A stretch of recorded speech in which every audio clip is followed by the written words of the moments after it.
Hi friends, welcome back. तो देखिए, पिछली वीडियो में हमने जाना था बुलिश फ्लैग पैटर्न कैसे रहता है।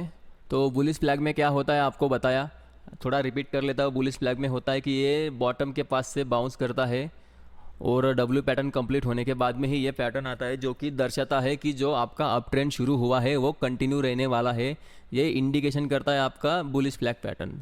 तो ये कुछ इस तरीके का रहता है और इसका ब्रेकआउट होने के बाद, रिटेस्ट के बाद फिर से इसमें फिर से कंटिन्यूशन, मतलब बाइंग फिर से कंटिन्यू रहती है, ये दर्शाता है। ठीक है, तो आपका जो अपना बियरिश फ्लैग जो रहता है कुछ इस तरीके का ही रहता है, बस इसके थोड़ा अपोजिट रहता है। मतलब ये पैटर्न जो रहता है आपका बॉटम के पास बनता है और मोस्ट इंपॉर्टेंट, ये आपका बॉटम बनने के बाद जब बाइंग आती है तो वो बाइंग में ये पैटर्न बनता है। ठीक है, तो ये आपको ध्यान रखना है। और सेम यहाँ पे जब आपका एम पैटर्न बनता है अपसाइड में, एम पैटर्न बनने के बाद जब यहाँ पे सेलिंग आती है, मतलब जब प्रॉफिट बुकिंग आती है कि अभी ये टॉप बन चुका है, अब यहाँ पे सेलर लोग प्रेजेंट है, बायर यहाँ पे कोई ये लेवल पे कोई भी बाई नहीं करना चाहता, वैल्यूएशन काफ़ी ज़्यादा है, तो यहाँ पे सब लोग प्रॉफिट बुकिंग और न्यू पोजीशन जो सेलर रहते हैं, तो यहाँ पे सेलर जोन बन जाता है। एम पैटर्न का कंफर्मेशन हो जाता है जब ये नेक लाइन ब्रेक करता है। तो जब यहाँ पे डाउन साइड में जब मूव आता है तो ये मूव कंटिन्यू रहने वाला है, ये आपका दर्शाता है बियरिश फ्लैग। तो मतलब कैसे ट्रेड करता है ये हम डिटेल में जानेंगे, लेकिन इसमें जो इंपॉर्टेंट दो चीज़ें आपको ध्यान रखना है कि बुलिश फ्लैग जो है आपका और डब्ल्यू पैटर्न, मतलब बॉटम बनने के बाद में जब बाइंग आती है तो वो बाइंग कंटिन्यू रहने वाली है, इसका इंडिकेशन देता है। तो वो जब बाइंग शुरू होती है तो उसमें ये पैटर्न बनता है, मतलब डब्ल्यू पैटर्न बनने के बाद में ये पैटर्न बनता है।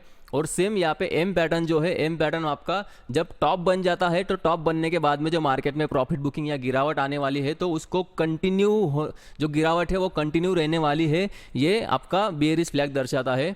और ये आपका हमेशा जब यहाँ पे गिरावट शुरू हो जाती है तो उसमें ये पैटर्न बनता है। तो आइए अभी इसको हम डिटेल में समझाते हैं कैसा है।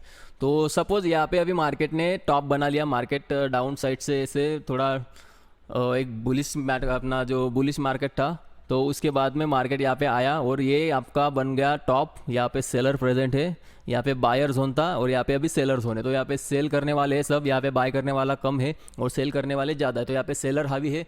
तो उन्होंने यहाँ पे एम पैटर्न बनाया, या आपका जो बाउंस आया है, बाउंस इसको तोड़ नहीं पाया। एम पैटर्न आपको पता है, तो जैसे ही एम पैटर्न का यहाँ पे ब्रेक डाउन हुआ और यहाँ पे एम पैटर्न जैसे ही बना तो यहाँ पे अच्छी खासी यहाँ पे बाइंग आई। और बाइंग आने के बाद में क्या होता है, जो रिसेंटली यहाँ पे सपोर्ट लिया था उस सपोर्ट के पास में ये लोग क्या करते हैं, जहाँ पे इन्होंने पोजीशन बनाई थी तो ये लोग यहाँ पे प्रॉफिट बुकिंग करते हैं, जिसके कारण क्या होता है कि मार्केट थोड़ा सा यहाँ पे अपसाइड में पुश होता है। और अपसाइड पुश होने के बाद में क्या होता है, यहाँ पे ये जो पॉइंट रहता है जहाँ पे अपसाइड में पुश होता है, उसके बाद में फिर से मार्केट थोड़ा रेजिस्टेंस लेता है। तो वहाँ पे क्या होता है कि जो लोग यहाँ पे सेल नहीं कर पाए थे वो लोग यहाँ पे सेल करते हैं। ठीक है, मतलब जो लोग यहाँ पे पकड़ नहीं पाए ये मूव, उसके हाथ से मुंह छूट गया, तो वो लोग क्या करते हैं, थोड़ा बाउंस आने के बाद में यहाँ पे सेल करते हैं। सेल करने के बाद मार्केट फिर से डाउन साइड आता है और यहाँ पे मार्केट फिर से जो लोग यहाँ पे प्रॉफिट बुक नहीं कर पाए, सेलर जो यहाँ पे पोजीशन बना के रखे थे, तो वो क्या करते हैं, थोड़ा डाउन साइड आने के बाद यहाँ पे फिर प्रॉफिट बुकिंग करते हैं, जिसके कारण मार्केट फिर से थोड़ा अपसाइड भाग जाता है।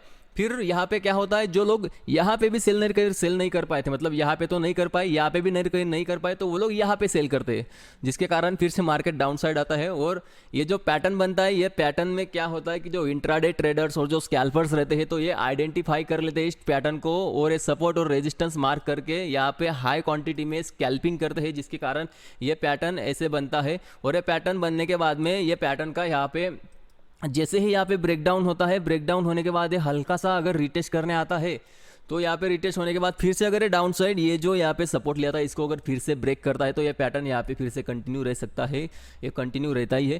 तो ये जो है आपका बियरिश फ्लैग इसे हम बोलते हैं, जो दर्शाता है कि जो आपका डाउन ट्रेंड चालू है वो अभी कंटिन्यू रह सकता है। तो यहाँ पे डाउन ट्रेंड फिर से शुरू हो गया और ये कहाँ पे खत्म होगा, जहाँ पे रिसेंटली आपका रेजिस्टेंस था, जो सपोर्ट बन चुका था जो ब्रेक होने के बाद, तो वहाँ पे फिर से प्रॉफिट बुकिंग आ जाती है यहाँ पे।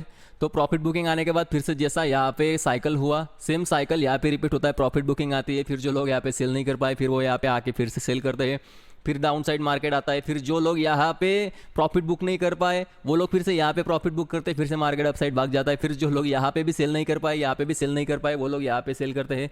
और ये ऐसा कुछ पैटर्न बनता है जो स्कैल्पर इसको आइडेंटिफाई कर लेते हैं और यहाँ पे स्कैल्पिंग करना शुरू कर देते हैं, जिसके कारण मार्केट ऐसा कुछ पैटर्न फिर से बनाता है। और यहाँ पे फिर से इसका ब्रेकडाउन जैसे ही होता है फिर थोड़ा बहुत यहाँ पे सपोर्ट लेता है, थोड़ा सा रिट्रेस करने के लिए आता है और रिट्रेस करने के बाद इसको फिर से ब्रेक करता है, तो यहाँ पे फिर से गिरावट शुरू हो जाती है। तो इस तरीके का ये पैटर्न है।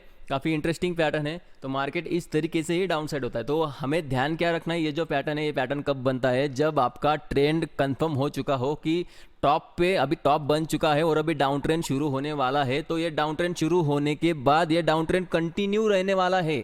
यहाँ पे इसका इंडिकेशन ये बियरिश फ्लैग देता है कि ये जो आपका डाउन ट्रेंड शुरू हुआ है वो आगे भी कंटिन्यू रहेगा, इसका इंडिकेशन आपको ये बियरिश फ्लैग देता है। तो इस तरीके से मार्केट मूव करता है। ऐसा नहीं कि मार्केट सीधा बॉटम से एक स्ट्रेट लाइन में अपसाइड भाग गया और टॉप से फिर से एक स्ट्रेट लाइन में डाउन साइड भाग गया, ऐसा कभी भी नहीं होता। काफ़ी रेयरली केस में होता होगा, लेकिन ज़्यादातर ऐसा नहीं होता। तो अभी चलो इसको हम जो कुछ आपके इंपॉर्टेंस पॉइंट है वो समझते हैं। सबसे इंपॉर्टेंट पॉइंट आपका है एम पैटर्न का, जो नेकलाइन ब्रेक करने के बाद आपका जो फर्स्ट पॉइंट आता है, फर्स्ट पॉइंट आपने ये मार्क करना है कि ये एम पैटर्न कंप्लीट होने के बाद जब ट्रेंड है आपका, ट्रेंड जब रिवर्स होता है कि अप ट्रेंड था, अप ट्रेंड जब रिवर्स हुआ डाउन ट्रेंड में, तो ये फर्स्ट यहाँ पे सपोर्ट कहाँ पे लेता है, तो ये आपका फर्स्ट पॉइंट होगा। ये सपोर्ट को आपको मार्क करना है, ये सपोर्ट इंपॉर्टेंट होगा। यहाँ पे पहले प्रॉफिट बुकिंग सपोर्ट आया, आपका फर्स्ट पॉइंट हो गया। उसके बाद में सेकंड पॉइंट आपका रहेगा कि ये फिर से अपसाइड में जाने के बाद कहाँ पे रिजेक्शन लेता है और ट्रेंड लाइन कैसे बनाता है। फिर यहाँ पे एक पैटर्न बना लेता है मार्केट, अपसाइड में एक फिर से रेजिस्टेंस लेता है। तो यहाँ पे ये जो ट्रेंड लाइन बनाते हैं ये आपका एक सेकंड पॉइंट हो गया। आपको ऐसे ट्रेंड लाइन बना के रखना है और जैसे ही मार्केट इस ट्रेंड लाइन को फिर से ब्रेक करता है, ब्रेक करने के बाद कहीं तो फिर से थोड़ा सा हल्का सा रिटेस्ट करने के लिए सपोर्ट लेगा, तो ये आपका थर्ड पॉइंट होगा। इसको आप नेक लाइन भी बोल सकते हैं इसका। और थर्ड पॉइंट इसको यहाँ पे थोड़ा हल्का फुल्का सपोर्ट लेने के बाद में रिटेस्ट होता है और वापस यहाँ पे जो आपका ट्रेंड लाइन ड्रॉ किया हुआ है वो ट्रेंड लाइन को ये फिर से थोड़ा सा रिटेस्ट करके वापस डाउन साइड में तीसरे पॉइंट को जैसे ही तोड़ेगा सपोर्ट को, इसका जो ट्रेंड है फिर से कंटिन्यू रहने वाला है और ये फिर से डाउन साइड भाग जाएगा। और कहाँ तक भागेगा, जब तक कोई सपोर्ट लेवल नहीं आता तब तक। फिर से वही साइकिल आपका दोहराया जाएगा, जैसे यहाँ पे फिर से सपोर्ट पे आया था तो सेम आपको यहाँ पे फिर सपोर्ट मार्क करोगे, फिर यहाँ पे ट्रेंड लाइन ड्रॉ करोगे, फिर यहाँ पे फिर नेक लाइन, मतलब यही साइकिल आपका सेम कंटिन्यू रहता है। इसको हम बोलते हैं बियरिश फ्लैग पैटर्न। तो अभी समझते हैं इसको, अपना चार्ट पे समझते हैं। चार्ट पे आपको आसानी होगा समझने के लिए। तो देखिए काफ़ी यहाँ पे देखिए काफ़ी परफेक्टली यहाँ पे आपका बियरिश फ्लैग यहाँ पे काफ़ी परफेक्ट बना हुआ है। देखिए यहाँ पे मार्केट ने यहाँ पे टॉप बनाया 18,600 के आसपास, कुछ टॉप बनाया एम पैटर्न का, यहाँ पे आया डिप दिया, फिर यहाँ पे एम पैटर्न आपका कंप्लीट हो गया। ठीक है, यहाँ पे एम पैटर्न कंप्लीट हो गया, जो नेक लाइन था इसको ब्रेक कर दिया। ये आपने आइडेंटिफाई कर लिया एम पैटर्न कंप्लीट हो गया, मतलब आपका टॉप कंप्लीट हो चुका है और यहाँ पे अभी गिरावट हो चुकी है, गिरावट शुरू हो चुकी है। तो आप अगर यहाँ पे नहीं पकड़ पाए गिरावट तो आप क्या करना, जहाँ पे भी सपोर्ट लेता है इसको सपोर्ट को पहले आपने मार्क कर लेना। ये आपका हो गया फर्स्ट पॉइंट। उसके बाद में सेकंड पॉइंट आपका क्या रहेगा कि मार्केट किस तरीके से अपसाइड में कहाँ पे रेजिस्टेंस लेता है और रेजिस्टेंस सबको एक ट्रेंड लाइन में ड्रॉ करना है, और कहाँ पे सपोर्ट लेता है सपोर्ट को पूरा एक ट्रेंड लाइन में ड्रॉ करना है। उसके बाद में जब मार्केट यहाँ पे, मतलब ये आपका सेकंड पॉइंट हो गया, पूरा ये ट्रेंड लाइन ड्रॉ करना आपका सेकंड पॉइंट। उसके बाद में ये आपका थर्ड पॉइंट होगा कि मार्केट यहाँ से फिर से डाउन साइड कहाँ आता है और रिटेस्ट के लिए आया तो ठीक, नहीं तो कभी कभी रिटेस्ट के लिए आता भी नहीं है। तो ये आपका मेन जो है आपका नेकलाइन यही बोला जा सकता है। लेकिन किसी किसी पॉइंट में क्या होता है कि मार्केट थोड़ा सपोर्ट लेके रिटेस्ट के लिए आता है, तो वो टाइम पे आप यहाँ पे नेकलाइन बना सकते हो। लेकिन अगर मार्केट रिटेस्ट के लिए नहीं आ रहा हो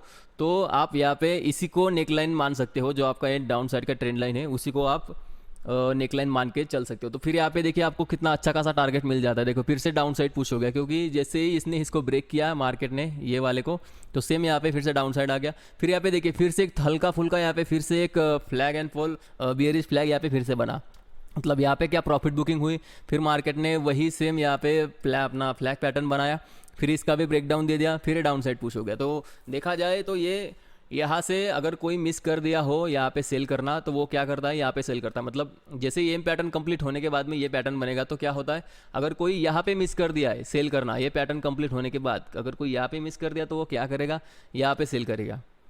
ये जो बाउंस आते हैं बाउंस पे सेल करेगा, और नहीं तो फिर यहाँ पे जैसे इसका ब्रेकडाउन आता है तो ब्रेकडाउन पे सेल करेगा। तो ये कंटिन्यूशन, मतलब ये जो सेलिंग है ये कंटिन्यू रहने वाली है, ये आपका बियरिश फ्लैग दर्शाता है। और आपका कहाँ पे बना था ये बियरिश फ्लैग आपको दिखाता हूँ। काफ़ी इंटरेस्टिंग पैटर्न है बुलिश फ्लैग और बियरिश फ्लैग। ये कॉन्टिन्यूशनल पैटर्न है जो आपके बेस फॉर्मेशन होने के बाद में आपका बुलिश फ्लैग बनता है, और आपका क्या बोलते हैं टॉप फॉर्मेशन होने के बाद में आपका बियरिश फ्लैग बनता है। तो सेम यहाँ पे 15 मिनट टाइम फ्रेम में आपको बहुत से मिल जाएंगे। ऐसा नहीं है कि अभी कभी कभी कुछ केसेस में क्या होता है कि जैसे मैंने आपको फ्लैग ड्रॉ करके दिखाया ऐसा, तो ऐसा मतलब बिल्कुल भी नहीं है कि हर बारी आपको ऐसा ही कुछ पैटर्न मिले। कभी कभी क्या होगा कि मार्केट डाउन साइड आया और यहाँ पे स्ट्रेट लाइन में या फिर थोड़ा सा ऐसे इधर उधर, मतलब यहाँ पे कंसोलिडेट किया, उसके बाद में ब्रेकडाउन दिया। मतलब ऐसा नहीं कि आपको सिर्फ ऐसे ही दिखाई देगा, आपको इसके पीछे का लॉजिक समझना है और उस हिसाब से आपको ट्रेड करना है। तो देखिए यहाँ पे भी आपका सेम वही पैटर्न है। ये डाउन साइड आया मार्केट, डाउन साइड आने के बाद यहाँ पे प्रॉफिट बुकिंग हुआ। प्रॉफिट बुकिंग मतलब यहाँ पे हल्की फुल्की बाइंग भी हुई क्योंकि बॉटम के पास मार्केट पहुँच चुका था, तो हल्की फुल्की बाइंग हुई और फिर से यहाँ पे सेलिंग आ गई। तो ये क्या हुआ है, कंटिन्यूशन पैटर्न हो गया। आपका फ्लैग ऐसे बना यहाँ पे, इस केस में आपका फ्लैग जो है वो ऐसे बना। मतलब ऐसा नहीं है कि फ्लैग आपका ऐसे ही बनेगा, आपका फ्लैग ऐसे भी बन सकता है। तो इसको आपको आइडेंटिफाई करना है, और आइडेंटिफाई कैसे करना है मैंने आपको लॉजिक के साथ बता दिया कि आपको क्या क्या चीज़ें वहाँ पे ध्यान रखनी है। कि वहाँ पे सेलर है तो वो कहाँ पे सेल करेगा, अगर वहाँ पे बायर है तो कहाँ पे बाय करेगा, ये सब चीज़ें आपको ध्यान रखना है। सपोर्ट रेजिस्टेंस क्या है, तो इन सब चीज़ों का अगर आप ध्यान रख के ये पैटर्न को अगर ट्रेड करते हो तो आपके जो सक्सेस रेशो है, आपका सक्सेस रेशो बढ़ जाएगा।